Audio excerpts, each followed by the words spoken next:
The history of the culture was built on the Catholic and Anglican Church. Those are very much connected to, tabernacles and to cathedrals and to abbeys. So London is a post-Christian city. Churches have dwindled to some degree. Many have closed their doors. But yet, despite the fact that there are maybe more available spaces than there have been, it's incredibly expensive to rent and buy. And so people that are meeting as they see it kind of outside the system, it has happened in our history. You had people that just went out into the field and started preaching, but eventually, that would be for like a moment. Eventually they would make their way back into the buildings. What's different about planting a second church compared to the first time round?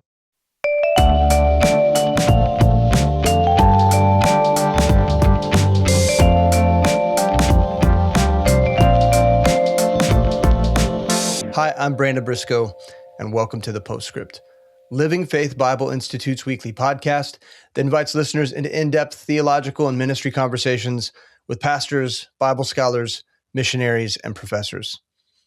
Church planting involves people, prayer, and the teaching of God's word, of course. But sooner or later, every church planter runs headlong into a very practical question. Where do we actually gather? In a city like London, the question isn't just a footnote, it's a weekly dilemma. Do you invite strangers into your home, or do you relegate your meetings with the people that you're ministering to public spaces until you've built trust so that you can invite them into your home? When does a Bible study become a church family? And what kind of space helps that to happen? Where can you go to meet to help create and facilitate that familial environment? And what do you do when historic church buildings are beginning to close in your city, but you've been priced out? You can't afford any of the available spaces. Today's conversation is about that tension. How to stay full of faith, to evangelize, to disciple, while navigating a city where space is scarce, expensive, but also very important to getting the work done. My guest today is Brian Clark, an experienced church planter who previously planted a church in London in the Chislehurst area. And by God's grace, that work is now healthy and autonomous, but Brian and his family are now stepping out again to plant a second church. But even with his experience and a deep knowledge of the city, he's facing fresh uncertainties. How to build a fellowship, how to move from street evangelism to intimate community, and how to think creatively about meeting spaces when traditional options feel out of reach. We hope today's episode will encourage pastors, planters, and sending churches who are trying to make wise, faith-filled decisions in complex environments without letting logistics eclipse the mission. And so with that, I want to invite Brian. Brian, welcome to the show again. I love having you on. I wish that we were in studio together so that we could hang out. But you're in London doing your thing. Maybe just share a little bit about what God's used you to do in London up to this point and what you're hoping to do moving forward. Yeah, my name is Brian Clark, and we've been church planters here in the city of London. Moved over here in 2000, and we in that time we worked at a church first, but then we reached out. We started a church, and per this discussion, we actually started in our house at that time when we started the first church. But then it took us a long time to get that established. We trained up a local pastor by the name of Paul Waller, who is just the absolute bomb. He's the best to me. He is like my son, and I love him to pieces. Every time I see him, I just want to squeeze him till he pops, man. I love him. I love him to death, and he is just such a ray of sunshine to me, in a ministry that is slow going, very difficult, often very challenging, and filled with all kinds of heartbreaks. He's the freaking love of my life, man. He's pretty great. We've never met face to face. I'm hoping at some point he and I can hang out together. That would be wonderful for me. Well, we trained him up. He's the pastor we ordained him. He's the pastor of the church that we started called Crossroads Baptist Church. And now my wife and I are trying to start the second church. And so we've kind of taken more of that Pauline model as opposed to the mother church model, which I think both models are biblical and right and true, good. And so we try to start them, move on, start another one, move on. And but I do reserve the right to shift those gears whenever the Lord leads me to do so. Sure. But so we're trying to start the second church now. And so we're right back in those beginning phases where, again, it's just me and Mindy. Now, the church is involved, but in the day to day, it's me and Mindy trying to figure out, like, okay, how do we begin? And so that's what we're busy doing right now. So it's a lot of praying, a lot of planning, and a lot of dead ends. Yeah. So, after 26 years in London, I mean, most of your time spent there. Mm-hmm. What's different about planting a second church compared to the first time around? What are you confident in that you weren't confident in before? But what are you still unsure about or unsure about, even despite your previous experiences? Well, I want my answer to be practical, and I want it, but I also want it to be really honest. And the first time that we started the church, we had no idea what we were doing, and that's not for a lack of trying. I had like 14 years of school in preparation for the mission field, Mm-hmm. and so when I started, I had no idea what I was doing, trying to start a church in this wonderful town. I love this city. I really do. Mm-hmm. I love the people. I love the bad weather. I love how we're all vitamin D deficient. I think it's a wonderful, wonderful town. I do love it very much. But yeah, I just didn't have any idea what I was doing, and so we really stumbled through. It was a lot like when me and Mindy first got married. You jump into this relationship because I knew that she was the one for me. I knew that God had her for me, and so you jump in and you're trying to figure it out. It's like my friend Chris Way, the way he described it. It's like trying to build a plane while you're flying, and Yeah, that's good. it's a great illustration of what you feel like you're doing. And so that was really the story of our first church plant. We started in our house, and eventually we moved with a lot of encouragement, outside encouragement. We moved into a school hall, and so we were in like 5 different places till they finally landed in this last place that's been more permanent, kind of proper church building. And so that was, during that time, not only did we plant the church, but, with the devil kind of intervening and trying to resist us, we actually had to plant the church 3 times because we planted it and it was destroyed. Then we planted it again, it was destroyed. Then we had to rebuild it again. And so the crossroads you have now is like Crossroads chapter 3. And it's always slow going. It's always been trying to win one person at a time, and that's partly due to the nature of our culture, and it's partly due to the fact that I'm really stubborn, and I hate mega churches, and so I never wanted I never wanted to be a part of that system. I never wanted to do things that way, and so I was out there just trying to win one person at a time. And man, that's by the nature of it is going to be really slow. And I'm really okay with that. Within my own personal philosophy, small is the new big. Okay. I think it's really good to focus on the small. I want to see a person who is in the dark to be transferred into the kingdom of his dear son. I love to watch that happen. And I want to see someone getting discipled and start seeing the lights come on and discover what their real purpose and mission in life is.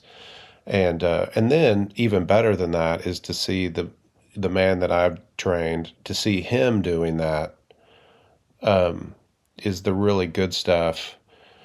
And then like I got the opportunity to write a book that kind of outlines some of what we learned. And then to be able to see people not only here in London, but in people in multiple places start to embrace the joy of seeing that happen in their life, Mm-hmm.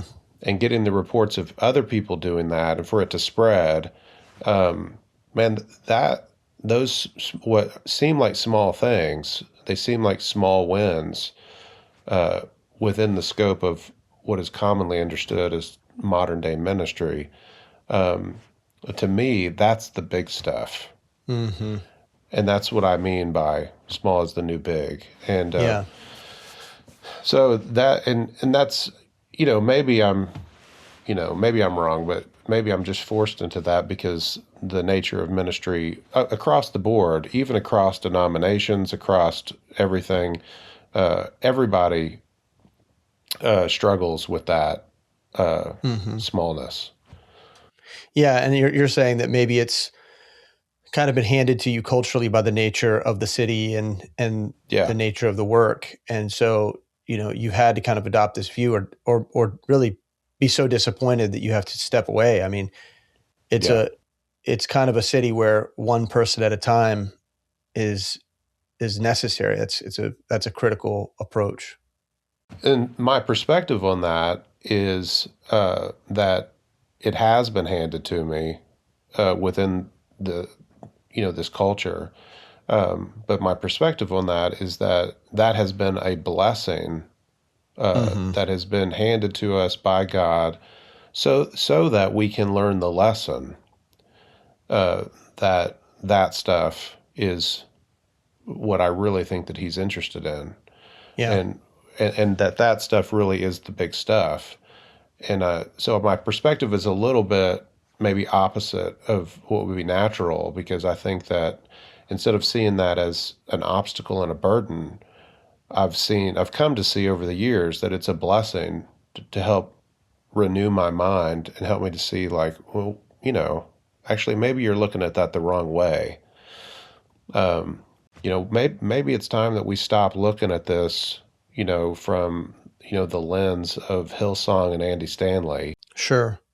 Yeah, because And what you're saying is that it's that big, like the numbers thing gives you a sense of false security, right? Like false security that you're doing something right, false security that you're going to be taken care of, that things are going well. But they're really the wrong yeah, measurements. And yeah, they really are. But yeah, so that's what we're busy doing now. And but hey, listen, there are still days though when it's rough, and you get mm-hmm. up and and you're doing this, and you do you wish that when you came to church that there were big crowds of people and all of that kind Sure. of stuff. You wrestle with that. Yeah. So you've been back in London for about a year now, and Mm. you and your family, and you're starting fresh. You've spent some time kind of reconnecting with the church that you planted initially, first time around, but now you're looking at kind of a new part of the city. Hmm. Where is it that the Lord's drawing you to, and what are you hoping to accomplish over the next year? Well, the places we've been looking has been kind of all over, depending on where a door opens up, because we're looking at kind of two approaches. And this is one of the big changes that we made is that when we started the first church, we were not interested in a meeting place at all. We were already decided we would start in our house, and but that itself goes to show you that that we did not know what we were doing, and how quickly that we had to kind of shift gears. And now we kind of focused on trying to find a meeting place if we can. And so in doing that, you can find a meeting place that where you can start a small Bible study and start inviting people to that and hopefully grow it. That's one way you can do it. Another way you could do it is you could find a church that is struggling and in need of help, and maybe only has a few people left or something, and you could move into that and uh, and begin to rebuild that. And then by virtue of that, you get the building. And so these are kind of the two primary approaches that people would take to starting a church, in a urban area. And so we've been looking at both of those, and primarily looking at churches that are struggling. And Yeah. as we've tried to do our best to continue in that and trying to exhaust that avenue, that's really just been one closed door after another. And there are churches that are struggling, and there are churches that really do need help, and our heart goes out to them. We love those people, and but just because somebody needs help doesn't necessarily mean that they want it, and it doesn't necessarily mean that they want it from you, Right. which Right. is which is their right. They have the right to not get help or to not get it from you. Maybe there's someone else that they'd rather get that help from. But whichever it's been, most of the time we're met with, in talking to a church that is, really struggling. We've been met with, no, thank you. Right. Yeah, and I want to come back to that. I want to camp out on that because I think that there's a lot to say about that. I think you've got a really interesting perspective on how that might work out or play out Mm-hmm. over time if the Lord opens that door. But I do want to kind of, before we get into that territory, ask you more about what seems to be, maybe at least initially for our listeners, a contradiction. But I think you would see it as a kind of a paradox. So like if small is the new big, why a building, right? Like even to begin with, like you said that, when you previously planted, it was out of your home, Mm-hmm. and now you can see that that was maybe strategically a mistake, and you maybe matured beyond that to take on a new perspective. Why and how? Like, especially if it's like one person at a time, one disciple at a time, and then you've got two, and then you've got three, and it's a slow process. What's the value in having a space where there's pews or chairs that sit empty? Like, Yeah. tell us how you got to that place where you kind of held both of those things at the same time. Yeah, I think that part is very practical, very cultural, how we got there. Because I don't mind, to be honest, having a Bible study in my house, to me, would be ideal. I think it's very intimate. I love teaching the Bible in that setting. It's wonderful, very comfortable. And so I would love to be able to do that. But the problem is that, especially when you're in a huge city like this, and big urban built up area, you can't just invite anybody to your house. It's a completely irresponsible and unsafe thing to do. You can't just start handing out things that have your home address on it. Right. So that right there, I mean, in the sense of, now you could start a Bible study in your house, and try to, meet people and build that up very, very, very slowly and one at a time, and try to start like a little intimate Bible study amongst people that first. But I think that there's probably a more efficient way to do that. And that is to just if you could find a small meeting place. That's what I'm looking for right now, is I want to find a place that I think is cozy and cool, someplace that I would like to be, and try to get a small Bible study started in there, so that I could have an address, and I can put it on cards, I can put it on something, and when I'm talking to people, I can say, okay, here's one way that we can keep the conversation going. Adopting a lot of what you guys do with discovery Bible study and stuff like that, and having that option as a way to keep the conversation going. Come with us to the Bible study, and let's keep talking. And that's a very practical thing. And I think that buildings themselves are a fantastic tool. They're a fantastic anchor place, an anchor point to your whole ministry. And it gives, especially in the British mind, it gives an air of legitimacy, that you're not some, weird, crazy person in their mind. And it is easier to teach people when you're in a building. It's easier to teach them that the church is not a building. it's easier to teach them that principle there than it is to teach people that are out on the street or that you're trying to come to your home and you're there. It's easier to teach them that principle in a building than it is to teach them that principle outside of a building. And that's interesting. And I know that you're saying that from a kind of cultural vantage point. Yeah.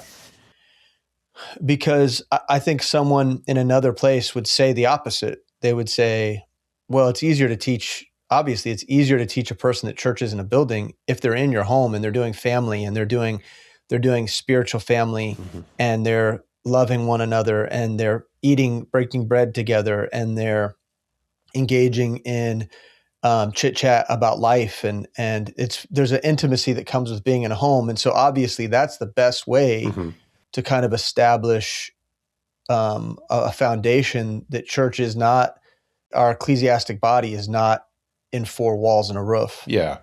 Well, here, and they probably are right within, where they are in their context. But here, it's easier the other way for two reasons. One, it's a lot easier to teach people that in a building, because if you're trying to start a Bible study, you can't teach that to people who aren't there. You can't teach it to them because they're not coming to a Bible study at your house. And that's a very difficult thing to build, a Bible study in your home. It's a very difficult thing to do here. So you're not going to get a lot of traction that way.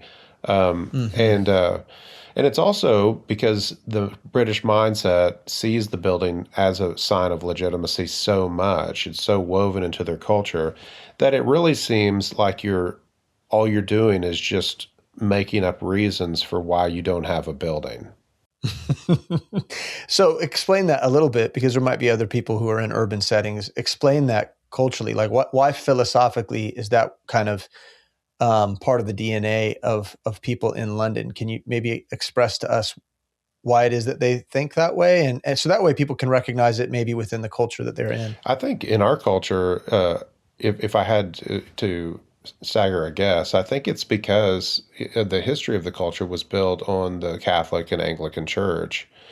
And so those are very much connected to, tabernacles and to cathedrals and to abbeys and to chapels. And so that there was even a time, I'm not sure if it's still the law, but there was a time that a town couldn't even be considered legally a proper town unless it had, a church in it, unless it had a cathedral in it. And that was kind of the main hub. And whether you went or not, that was your parish church. And so I think that is part of why that is. And then along with all of the other religions that have come too, they always have, their synagogue, their mosque, they have their temples. We have the largest Hindu temple in the world outside of India is here in London. There's always a temple connected to their religious belief. It's an expression, an extension of their religious belief. And so people that are meeting as they see it kind of outside the system, and those kind of things. It has happened in our history. You had people that just went out into the field and started preaching. But eventually, that would be for like a moment. Eventually they would make their way back into the buildings. Yeah. Hi, I'm James Fife. I'm a faculty professor of missiology at Living Faith Bible Institute. And I would just like to take a minute to invite all of you to consider signing up for really any of the classes, but especially our missions courses. We put a focus on training and equipping believers, both biblically and in the local church and practically, to do the work that God has called us to. I've done it. I've been on the mission field myself in a number of different capacities and in different countries. And so we speak both from a biblical perspective, but also from an experience perspective. You get that same thing across the curriculum in missions and really across the broader curriculum in LFBI. Please consider joining us and allowing God to lead you and get equipped for the work that He's called you to. Visit lfbi.org for any questions or to enroll, and I will see you in class.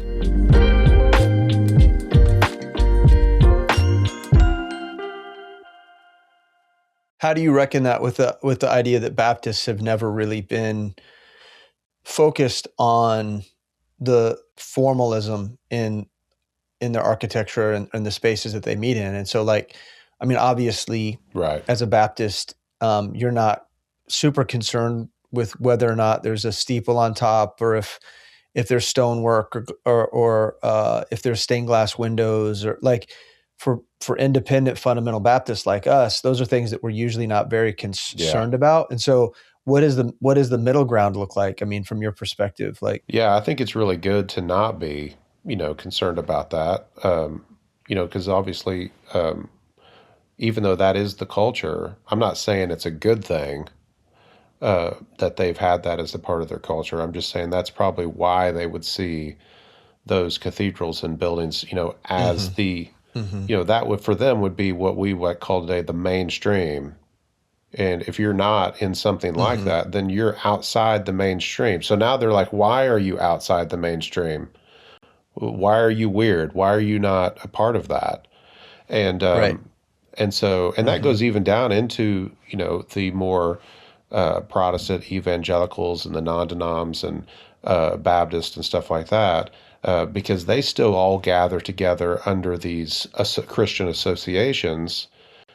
And so there again, if you're kind of swimming outside of the system, people are like, "What's the deal? Why are you not?" And so they're skeptical of that. And I think that Baptists are right to not put an emphasis on a building, but you need a place to meet. Do you think Londoners are more skeptical of things like that even than Americans in large cities are? Let's give New York, Portland, Boston. Do you think the average Londoner would be more skeptical of the lack of formality, the lack of organization, than an American would in a similar sized city? I don't know.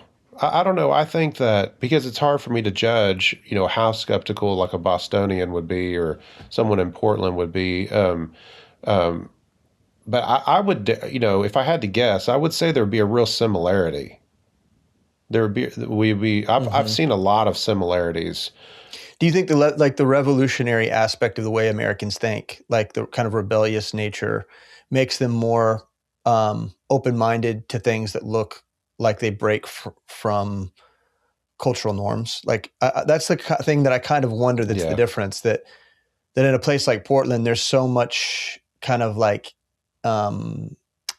subculture and anti-culture that you can kind of get away with experimenting or doing things that seem less traditional. Yeah, and I think you probably could be right. I think one of the things we've seen across the West is the movement back toward the Catholic Church, and we've seen a real movement back toward what would be considered like very liturgical systems and those kind of things. The idea of denominations, they've really tried to erase the idea of denominations, and now everything is built around networks and organizations rather than denominations. And so they're really moving back into let's all get together, and they've kind of created their own mainstream. And so I think even then, if you're trying to start something, one of the first questions anyone's going to be asked is like, who are you with? And that's a question. Do you get that even from lost people on the street? Oh, sure. What kind of, they'll ask it maybe in different ways, but they want to know who you're with. And that's a question about trust. That's what that question's for. And people will want to know, what organization are you with? What kind of a church is this? Who are you with? And it's a question about trust. And I think they probably will get that in the States. But there is an element of that kind of pioneering spirit in America that's a good point. I hadn't thought of that, but that element could make a bit of a difference. But there has been such a ecumenical movement back to that mainstream that I think if you're swimming outside the system, you're going to be met with some skepticism. Like, well, why? There's other big churches in this area. Yeah. Why are you not just joining together? What's going on? And Right. so, yeah, that swimming outside the system, that's where I love to swim. I hate the system. I don't want to be part of the system. And What you're recognizing is maybe that some concession needs to be made so that you can win people. Like a building that you like to take on some of the tradition, the trappings of tradition, in order to meet the people where they're at, like to get anything done. yeah, I like to use buildings to the degree that they are practical to use them to meet and stuff like that. And I have to force myself really to go beyond that, to understand my culture and to understand what is necessary. And so I'll use anything that has a roof on it if it means that I can get something started to meet with people. Right. And so I don't have any problems using any building whatsoever as long as it's conducive to and it's profitable to starting this church. So I'm not against buildings. When I say the system, I mean the organizations, I mean the mainstream, and I really want to swim outside of that. And so I'd be happy to meet in my house. But in this culture, I don't think it's the most effective way to begin. Right. And you're not saying abandoning ministry in your home, though. No. Like, in what ways does ministering in your home still remain? So say you're doing both things. What do you use your home for? I mean, as a meeting space? Whenever we did get meeting spaces and we had gotten the church built up a little bit, I still would regularly have our midweek Bible study at my house. And at one point, it was difficult to get everybody in there. And that was getting a little bit uncomfortable. But even the church members were like, this is our favorite part of the week. It's really intimate. We all have coffee. And then I would just sit there on my chair and I would just start laying out some Bible lesson. And then they can just like respond in the middle of it and be like, I don't understand that, And I'd be like, why don't you shut up, man? I'm trying to teach here, And then they and they'd be like, I don't get what you're saying. And I'd be like, all right, let's back up. And then we'd go through it again. And then so they'd be like, well, I still don't get it. I'd be like, someone help them, man, in the name of Jesus. Just help them. And yeah, there's dialogue. It's not. It's open. It's not like, people are sitting down in kind of in an open venue, and it's that when we talk about Discovery Bible Method, we're talking about people's ability to discover for themselves through the work of group study. No, it's just the opposite. People in our congregation are amazing. They're amazing, and they love to study the Bible. They really do. They get into it, and that's precisely why they have questions. And I'm constantly telling them it's okay to get it wrong because that's how we get to right. And so you feel free to not understand it, to get it wrong, to think that this is the answer, and we'll figure it out. And those intimate Bible studies is where that will happen a lot of times. And I love that. And so I always want, and then of course for fellowship, for discipleship, for just hanging out. People, just in saying to people, hey, we're going to order some pizza at the house if you guys just want to come over after church. I love that. My wife, Mindy, she was the one who really taught me that. She pointed out to me years ago, she said, the majority of Jesus' ministry happened around the table. It happened around food. And he was constantly meeting and eating with people.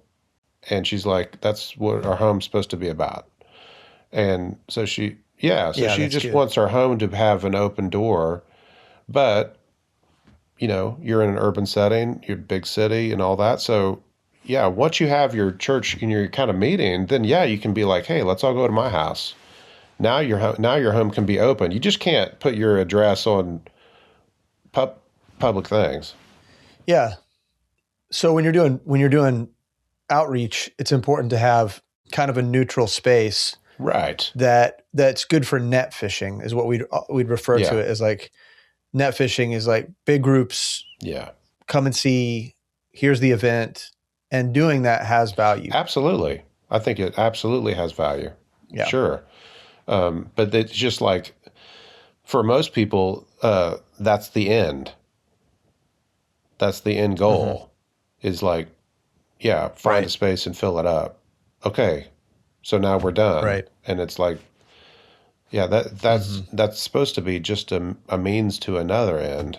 And so that's where sometimes we miss each other.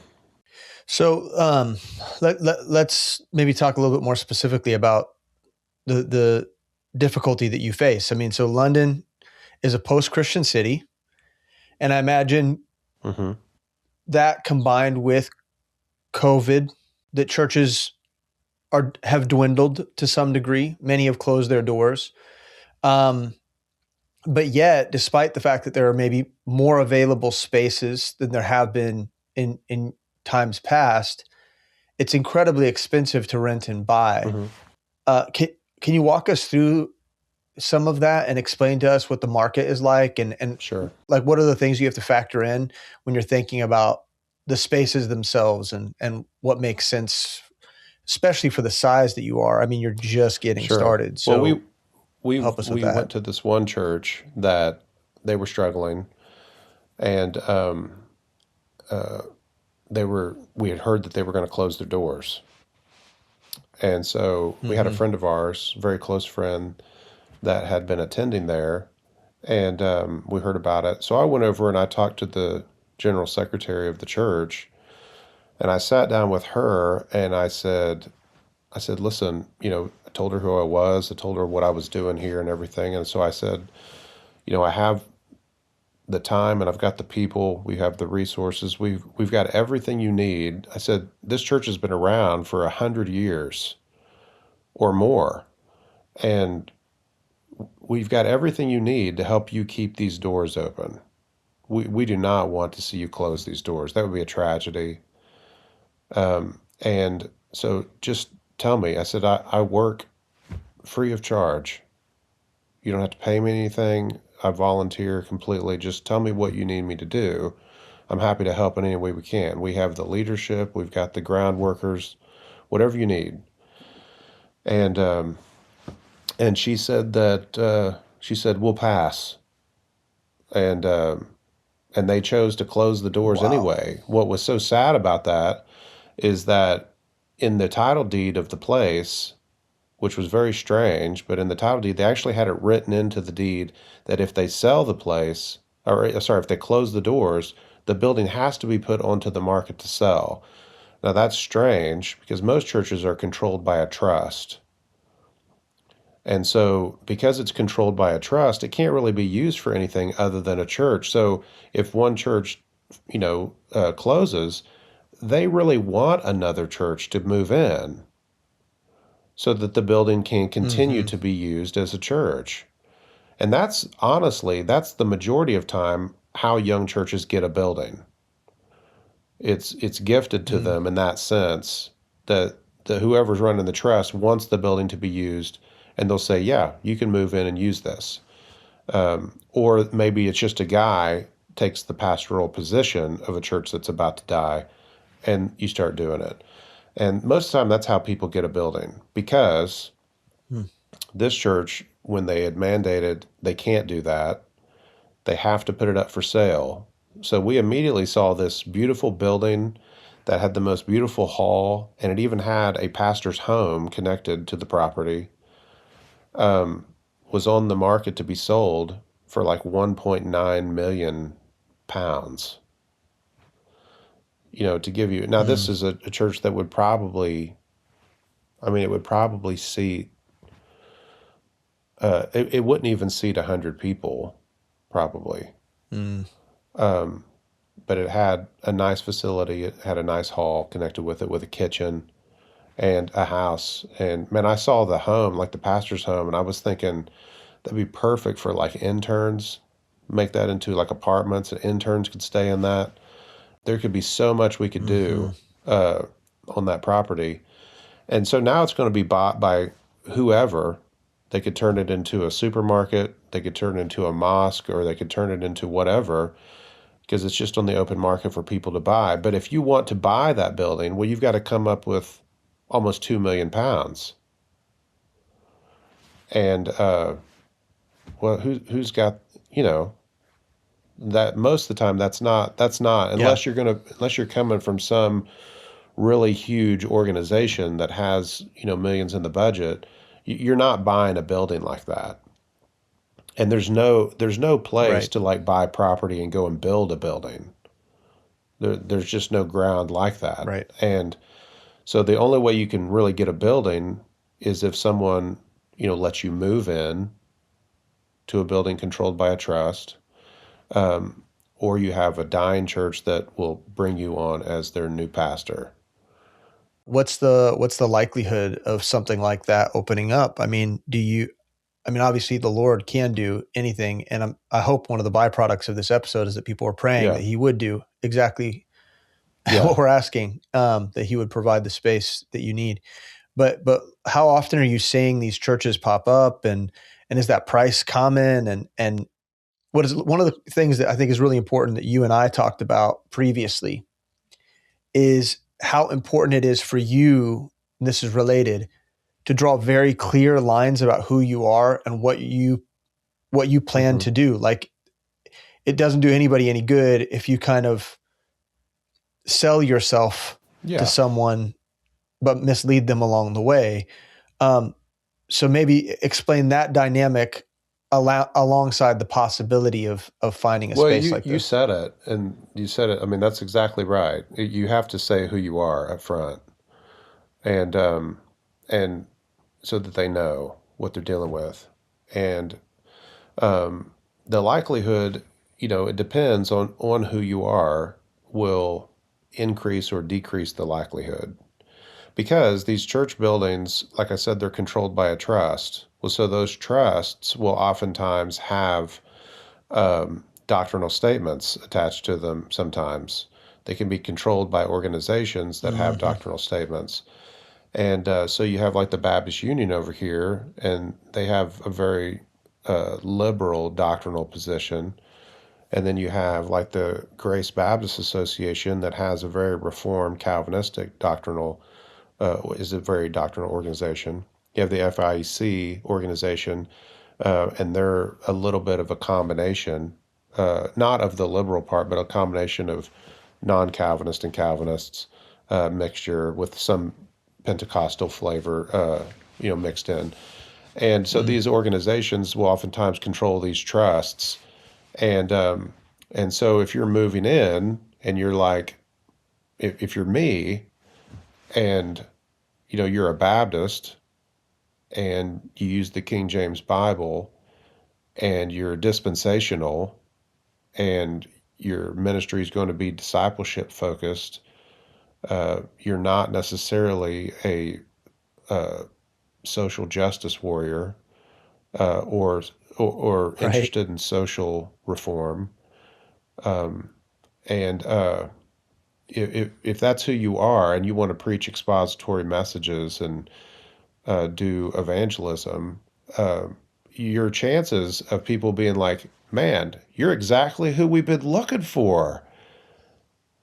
Where have you been all my life, Brian? The chances of that happening are rare. And that happened to us, actually. We found another place that we were looking at, just as an example, and I hope these examples help with the conversation, but we were talking to a place, and the people who were controlling the trust, what they really wanted is they wanted to turn that church into a place of social reform. They wanted to be a place where the church mainly joined forces with government programs to attack certain social problems in the area, whether it's poverty or whether it's whatever, healthcare and Mm-hmm. different issues, and and so they really wanted the church to be about that. Really what was improving the quality of life for people as a very useful part of the community. And so here I come into that, and I'm preaching I just sorry, in that moment, I just imagined you waltzing up, like, you hey know, guys, head yeah, held high, and, a briefcase disheveled, a little disheveled, like right. And waltzing up so to I the come in, church, and I'm full of preaching, and confidence. I'm like, okay, and I didn't preach this, but essentially, I'm preaching in a way where what they see in me is a more biblical perspective that the church is not supposed to be part of the community.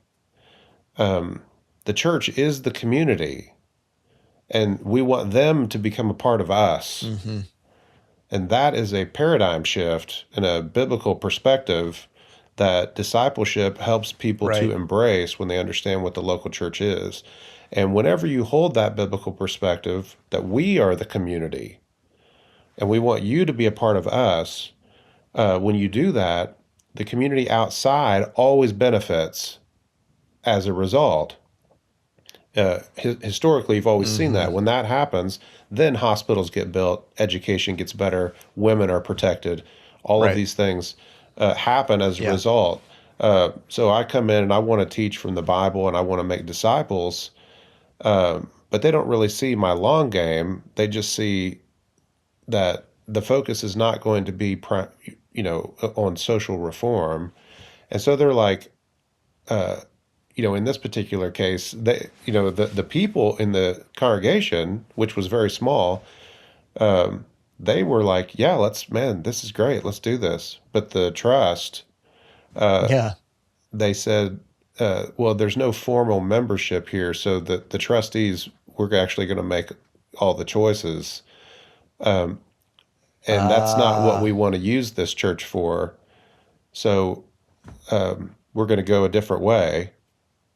So help us to understand that a little bit, though, because I think that's different than maybe what people in at least our camp um, Hmm. understand.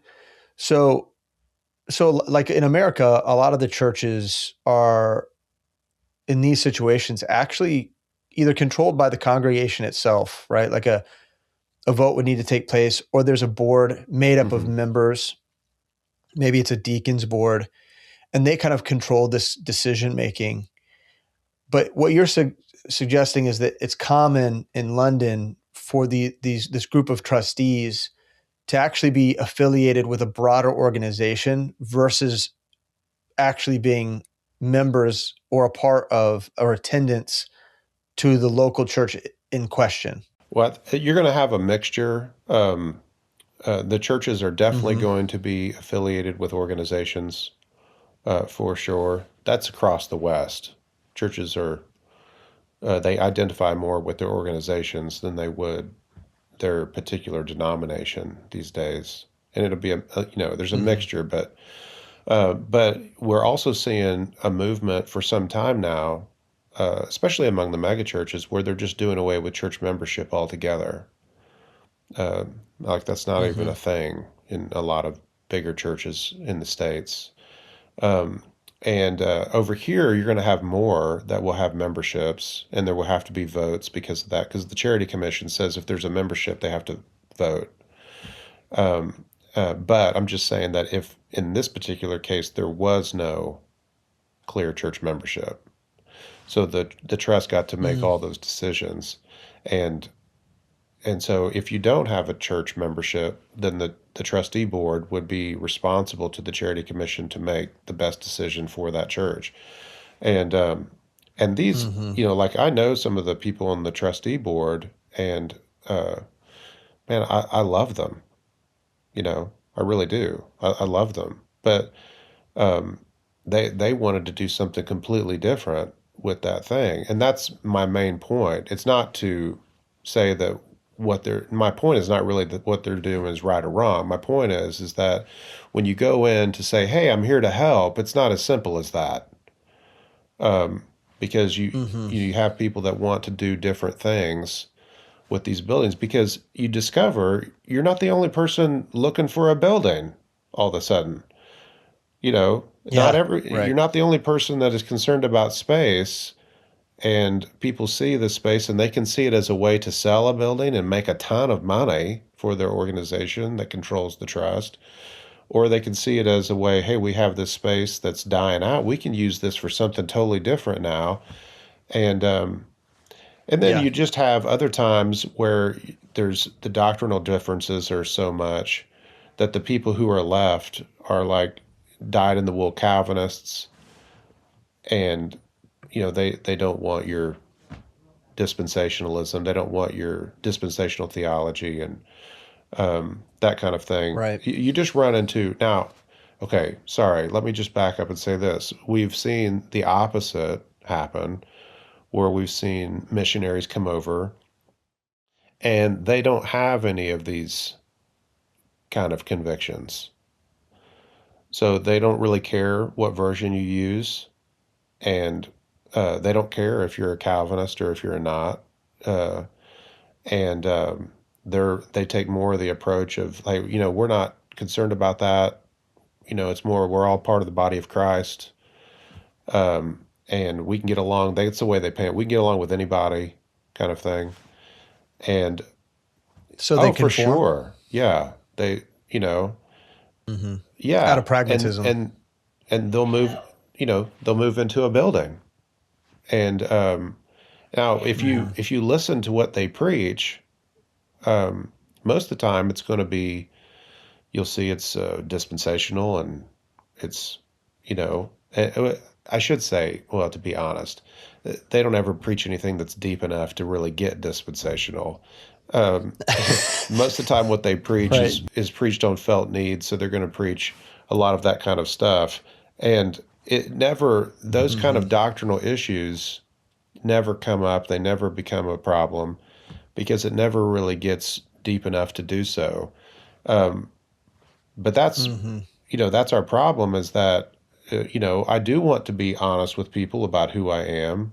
I was having a conversation with this one guy, and we were just really hitting it off, and having a great time, becoming fast friends, a lot of great connections between us. And he had been around for a long time, great stories. I was loving it. And so I told him, I said, now, as we move forward in this relationship, I need to tell you what's wrong with me. Right? And he was like, okay. Right. I said, because I feel like it's good to get that out of the way. So I want to tell you all the things that are wrong with me. And he said, okay, what's wrong with you? And I said, well, I only use the King James Bible. I said, I love people and can get along with people that use a different version, but I only use the King James Bible, and I believe that it's the authoritative, inspired Word of God for the English-speaking people. I believe that. He's like, okay. I said, I'm a dispensationalist, right? And so I believe in interpreting the Bible literally, and I love expository preaching, and my ministry is built around the heart of discipleship, not the attractional model, but a discipleship model. So I said, so those are all the things that are like wrong with me, and I need you to. And his face was like slowly turning green. He was like, in typical British fashion, he was like, oh, no problem, brother. It's okay. I know a lot of guys that have those positions and, and everything, and never heard from him again. Yeah, just stopped returning the texts.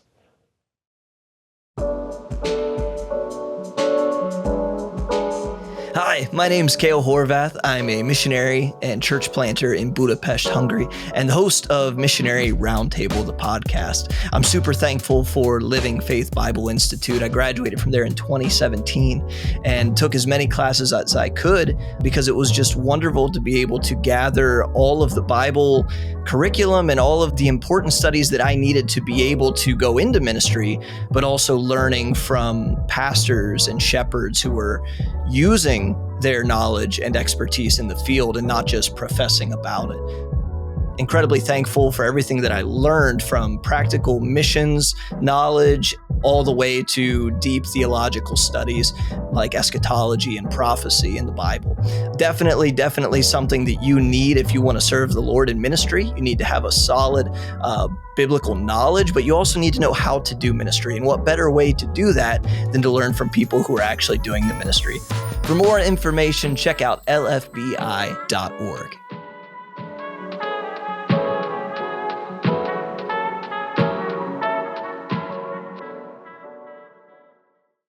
You try to be upfront. So I'm just saying there's going to be a few obstacles that you're going to try to hit. So when people say stuff like, well, there's all kinds of churches closing, so let's go out there and find a building. And you'll see this, Right. like if you were to talk to Mike in Boston, or, people, you talk to all the missionaries that are going out planting churches, they're going to tell you, especially if they're in urban areas, if you talk to Thomas in Portland, they'll tell you that they'll run into the same thing. There's a number of different obstacles. You can't just walk into a place and be like, I'm here to help, and everybody's like, great, so glad you finally arrived. It's not like, but that's all the practical stuff. But the other side of it, which you already know, and that is what you've already said, that our ministry is based on prayer. It's based upon the belief that God answers prayer. And so God can provide us a place like that. There can be a situation where someone can invite us in, and there can be a building that God can provide for us. And so we'll continue to keep our eyes open for those opportunities, but I'm not waiting on that. I'll keep exploring those. Yeah. And may have to do things in an unorthodox way. I don't really know. But in the meantime, I'm going to find a place that we can meet in an intimate setting, and I'm going to try to start up a small Bible study. Yeah. So what does that look like in the meantime, in the waiting space? Just because you're trusting the Lord, it's not like you're going to do what He asks of you as you wait on Him. So you gotta meet somewhere. Does that look like a hotel conference room? Does it look like, because there's been churches in the fellowship as they plant that will rent spaces in workspaces. Like in Portland, Thomas is renting a space that's like a workspace environment. In Denver, or the Denver area, Golden, Rob Sanders is at times their church has met in a hotel conference room. What are some things that you're thinking as kind of, Yeah, that's the same here. You look for like you have like scout halls. There's a lot of scouts around, so they have scout halls. You have, which a lot of them are old church halls that have been converted, and then schools have halls that they'll rent, and then also you have these kind of co-op working spaces that have become popular, that you can hire out meeting rooms. There's stuff like that. Right. And what about renting a church for an evening service, or is that also a thing? yes, that's also a thing. And you just have to be really careful about your costs. If you're going to a purpose-built church building to rent out their space, sometimes they can start to get really expensive. And so we are starting small in number, and so that means we're also starting small in expense too. Right. And so as you build up, obviously you can afford more. But yeah, so all of those are a possibility. Personally, I would love it if I found like a good, like one of those, shared meeting spaces that I could rent out. I think that would be really cool. I don't know how practical it is yet, but a lot of times they provide places because there's receptionist options there. There's a meeting space. They have screens. There's places to get coffee. All of that is kind of built in. So before we go, I mean, obviously the goal of the series is to introduce the listeners to the problem, the nature of meeting spaces, because we are, as a people, convinced that the body of Christ is Mhm. us, the spirit-filled believers, that when we gather together, that's Mhm. church. Yeah. 2 or 3 are gathered, church is happening, and we really believe that.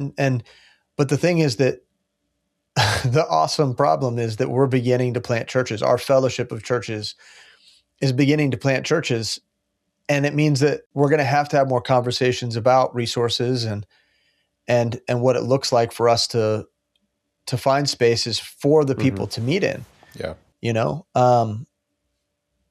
You can't just meet out in the elements, right? Like, people need a space that they can come to. And so it's an ongoing conversation that we're going to continue to have. And so I'm hoping that the series speaks into that and gives people insights that they need as they church plant or support church planters. What are some closing remarks or advice that you give, some things that people need to think about as they're considering this issue? Well, I think depending on your context, if you have the ability, like if you're in a more rural area and you're able to just start something in your house, I think that's wonderful. I think it's really cool, very intimate, and no overhead. That's really cool. If you're not able to do that, then I think you'll find it will be a combination of always keeping your eyes open for a possible church building that is going to close its doors or needs help, is struggling. That keeping your eyes open for that, mixed with finding temporary meeting spaces that will hold you over until you can find something more permanent. And I think it's important that eventually you can find something more permanent, if you can, for longevity's sake, and just peace of mind and stability. It'd be good to find something more permanent. But so it'd be a mixture of keeping your eyes out for that kind of situation, and in the meantime, finding temporary situations to hold you over. I think that'd be the most practical approach to that. And but there are other guys that are going to be more creative than me, and they might find a better solution around that. And I'm open to that, because as a church planter, I've always said, you always live in the in between. You always have to be in that mindset of we're going to do the best with what we have. And so I'm not trying to give any kind of recipe. I'm just saying this is probably what you're going to have to focus on. Temporary while you look for that permanent. Yeah. Right. Well, Brian, it's always fun to hang out with you, to chat. I'm really prayerful for what the Lord's doing in London. I know that He's going to use you mightily. I know it. And I know that along the way, I'm sure it feels at times like you've been forgotten, or, these are just normal human feelings, right? Especially for the missionary. I'm sure it feels lonely. I'm sure it feels like people don't understand, can't fully understand what's going on in your world.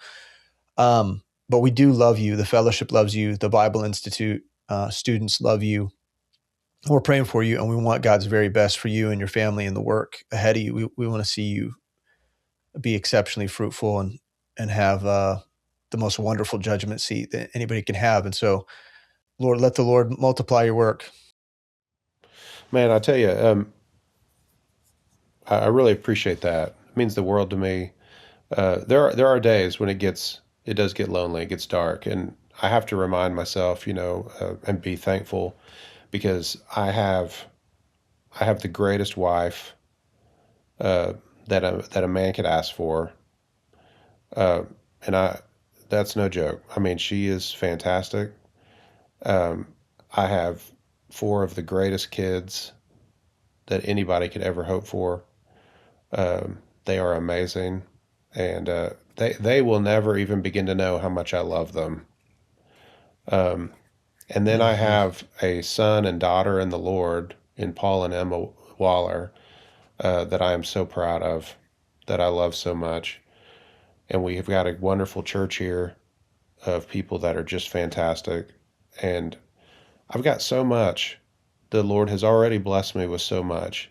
And on top of that, I have a home church in Kansas City that is like, backs me up in a way that I've never seen before anywhere in the world. Emotionally, prayerfully, we've got a whole fellowship of churches that are doing that. And I mean, I do remind myself how blessed I am. And then you step out onto the high street to try to share the gospel with people, and all of a sudden you're like, I'm so alone. I'm so alone right now. And so you kind of do battle with that. So I appreciate you saying that. It means a lot. And but man, praise the Lord, because He is going to do it. He is going to do it through our ministry. Hopefully in the future will be a testimony that God answers prayer.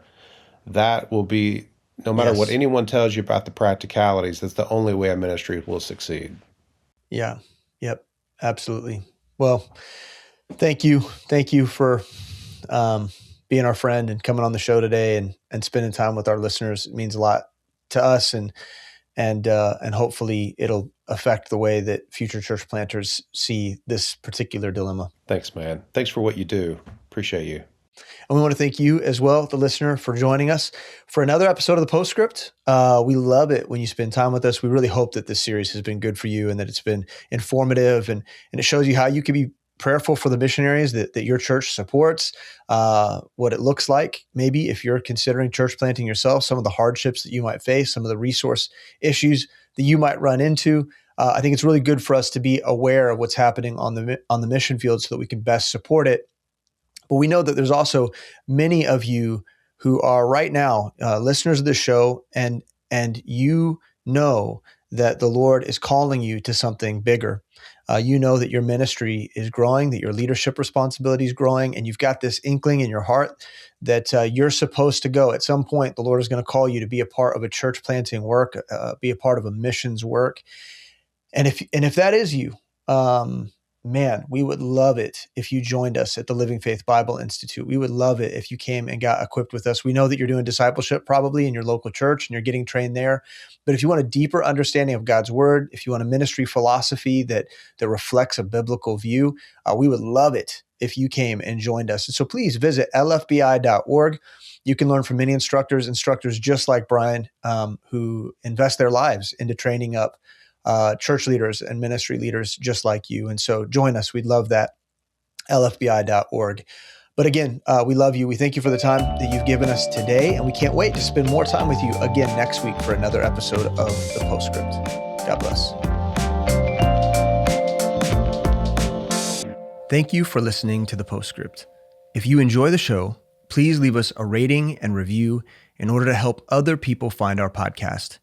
If you value this show, please help us continue creating content by supporting Living Faith Bible Institute at lfbi.org/support.